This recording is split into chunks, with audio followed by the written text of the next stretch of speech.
Enchanté.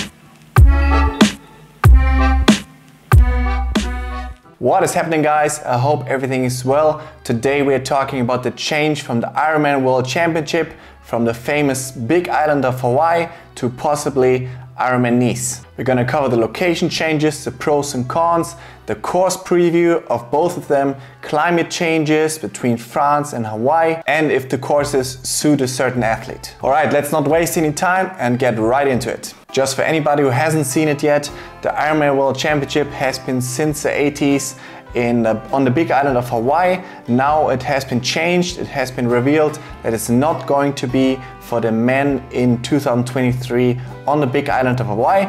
They're going to introduce a new system that the women and men will alternate. So 2023, the female pros and age groupers will be on the big island for one day, and the male age groupers and pros will be somewhere else, most likely, as rumors say, Ironman Nice in France. Then the next year, 2024, the male athletes will be back to the big island and the female athletes will be somewhere else, possibly Nice. Maybe they're rotating the locations.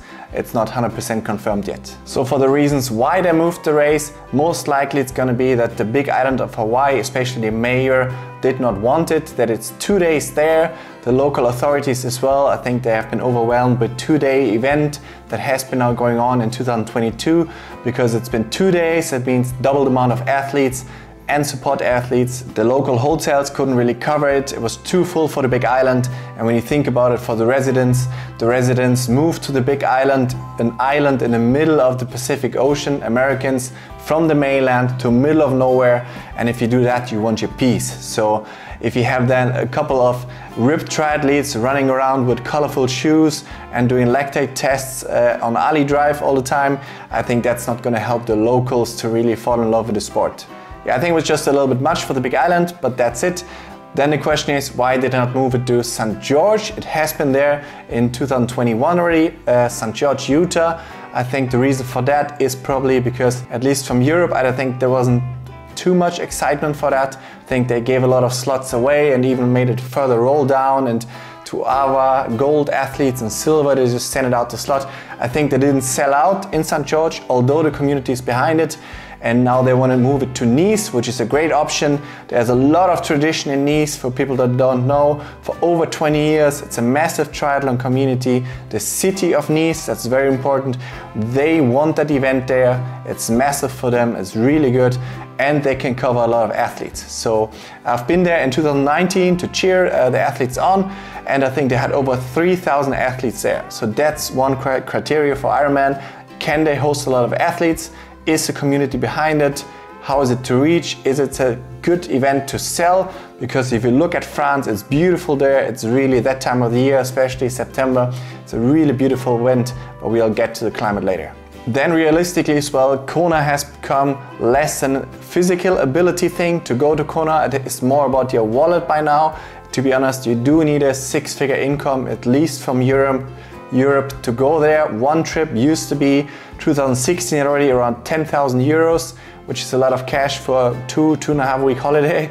But by now, especially with a 2-day event, you have to calculate at least $15,000, euros. Okay, but it's a lot of cash for a 2.5 week period for one person. You're not going to fly there alone, most likely, so 2 people have to take the holiday, pay the cash, and no matter how good you are, if you're a student, it's going to be difficult for you to fly to the big island. Flying in from the US is obviously a little bit cheaper, but I think the stay on the big island is extremely pricey still. That's the same for us Europeans as it is for the Americans. I'm sure that even for the Americans, even if you live in LA and San Francisco, it's still a fairly expensive trip.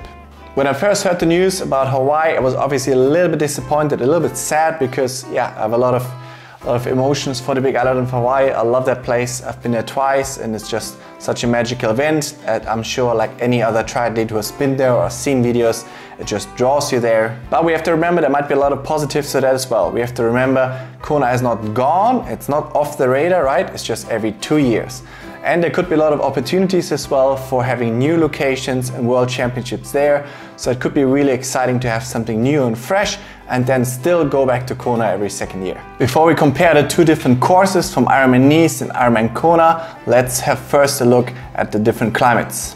So let's have a quick look at the climate in France, in Nice, in September from last year. So we can have a little bit of a look comparison, because the Ironman World Champs will be for the guys at 10th of September in Nice. So Nice has an average temperature of 22 degrees Celsius in September with a 65% relative humidity. Wind will be an average around 15.2 kilometers per hour, and the sunset is at 8 p.m. at Nice local time.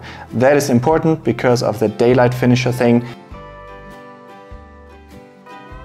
In Kona compared to Nice, you have 26 Celsius average temperature high with 81% relative humidity, so almost 20% more humidity. You have an average sunset time of 6 p.m. So in Nice, you will have 2 hours of more daylight. For all the daylight finishers, you have to normally be in Kona around 10 hours. You have a lot more time, you have around 12 hours, I would say, in Nice to finish in daylight before it gets dark. Then the average wind in Kona is 16.7 kilometers per hour in October, so there's a little bit less wind in Nice.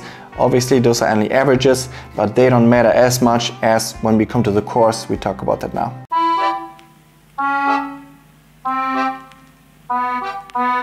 Alright, let's have a look at the two courses, first in Nice, France, and then in Kona. Compare the two and see what we make out of that. Let's start with France. Let's start with a swim in the Atlantic. So it is a saltwater swim, which gives obviously buoyancy as well. You start from the beach, you run in, but of course there can be current as well, which is a bit different. It is a bay like Kona, so that could affect the overall swim a little bit. The average temperature is 22 degrees Celsius of the water in September in Nice, so it can be a wetsuit or non-wetsuit. For pros, that's obviously important as it is for age groupers. But when you compare that to Kona, where you always have a non-wetsuit swim, obviously, that can affect the race for sure. Then let's look at the bike courses. So let's start off with Nice again, France. The bike course has 2,500 height meters of elevation gain. You have two major climbs, first at 40 kilometers and then at 112 kilometers. And actually Nice has the steepest 0.5, 1 kilometer, 5 kilometer and 10 kilometer segments of any Ironman on Earth. Then when you compare that to the Kona bike course, you have 1,400 height meters, so 1,100 height meters less than Nice, France, and the steepest 0.5 kilometer is only 6% compared to 9% incline in Nice. Then when we look at the two run courses, obviously Kona is a rolling one, has 350 height meters, rolling, challenging course on the legs, especially after a tough ride. When you compare that to Nice, it's a flat run course. I've seen it, I cheered on the 2019 World Champs. It is a flat run course, only 29 height meters, back and forth. I would say mentally still pretty challenging, boring you could say even, but the atmosphere is going to be fantastic, so it's going to be a flat, fast course. Yeah, so obviously two very different courses, especially the bike part, which is the majority of an Ironman. It's a lot of time in the legs. But all that climbing, the easiest thing would be to say, okay, all the 60 kilo guys who are good cyclists, that's important, because if you're not a good cyclist and you weigh 60 kilos, the physics are not going to matter so much. But if you are a 60 kilo-ish guy and you are a very strong cyclist, you are going to have an edge on the guys that are going to be 80 kilos, 85 kilos maybe even, and that are going to go up the climb. But don't forget, that's a new challenge with this course, which is great. The uphill matters, but the downhill matters just as much. If you're practicing turns on cones in your backyard, then I think you're going to have a problem there, because it's going to be a technically bike course where, to be honest, if you're going to be a bit like Tour de France style, you have to play a little bit with your life there, because you're going to be going those downhills, which you have to practice at least 2, 3, 4 weeks ahead. You have to know them like Formula 1, eyes closed, otherwise I think you have no shot, because if you go down those hills, not 100 kilometer blasting or 80 or whatever, depending on the sections, into the corners, if you don't do that, don't have the skill to do that, you're gonna bleed 2, 3, 4, 5, 6, 7 minutes, which has nothing to do with fitness, just ability, technical ability to ride your bike. You can't compare this one, Nice, as much to the 70.3 World Champs, because 70.3 World Champs going super hard on a strong uphill doesn't affect the run as much. But let's not forget, this is an Ironman event. It's 180 kilometers after the 3.8K swim, and then mix it up with a flat but still kind of hot, to be honest, it is hot there, hot run, you can really blow up. So you got to be a strong cyclist, you got to be strong up those hills. 5 watts per kilogram shouldn't be a problem at all. And then downhill, technically very strong, very fast. Then you have a good shot at being the world champ. Then we haven't seen it this year, and the last years, especially last 5 years, aerodynamics play a key role in iron distance racing. But to be honest, in France, a little bit less so, because aerodynamics matter especially over 35 kilometers per hour, and you're going to be doing a lot of climbing. Even Cameron Worth, who's one of the best cyclists, he did a 4:32 over there, which is a little bit slower than 40 kilometer average, but that's not super fast anymore. Maybe they do it by now in 4:20, maybe that would be really pushing it. 4:25 would be a great time on that course. I'm not sure if they can do it, we'll see. But yeah, I think people are gonna be spending less time in the wind tunnel, because in Nice it doesn't matter as much. They might go more for like saving some kind of weight on the bike, as I did in Nice. That might matter a little bit, a few percentage, but I think you just still got to be strong as a bull and tackle those hills, be able to really push those hills without affecting your marathon after 20 kilometers onwards. That's it, little summary.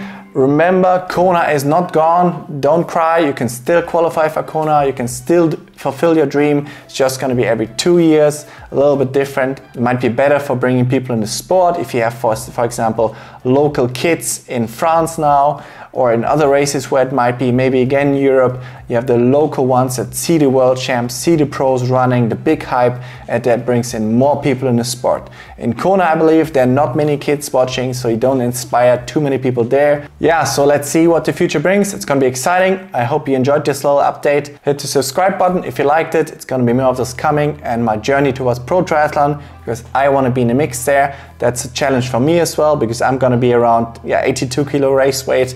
But I do believe I'm a pretty strong cyclist. I've been cycling for over 10 years in the Swiss mountains.